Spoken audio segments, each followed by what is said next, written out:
Nalalagay ngayon sa alanganin ang paparating na laban ni Tapales kontra kay Inoue dahil binigyan na lamang ng 5 araw ng kampo nila Inoue itong ating kababayan na si Tapales upang pirmahan ang kontrata ng kanilang laban na gaganapin mismo sa baluarte ng Hapon. Para po sa kalaman ng lahat ay wala ng reklamo itong si Tapales na pirmahan ang nasabing kontrata sa laban nito kay Inoue. Ngunit sa kasamaang palad ay tutol dito ang kanyang matchmaker dahil ayon pa sa tumatayong handler nitong si Tapales ay napakaliit raw ang bayad na inaalok ng mga Hapon sa nasabing Pinoy na tila parang binabastos raw itong ating kababayan sa sobrang pambabarat ng kampo ni Inoue. Subalit ito nga po ay may malalim na kadahilanan dahil kasabay ng nasabing issue na kung saan ay binabarat nga po itong si Tapales ng mga promoter ni Inoue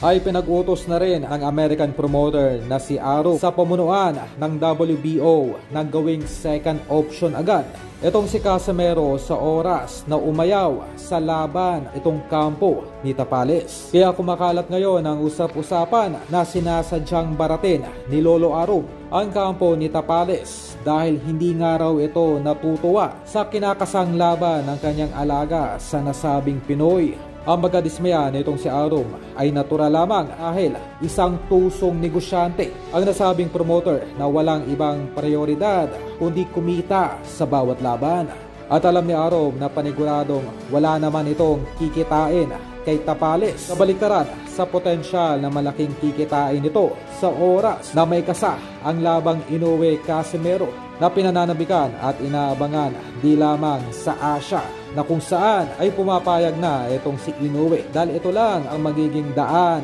ng nasabing Hapon upang magpakitang gilas sa bansang Amerika.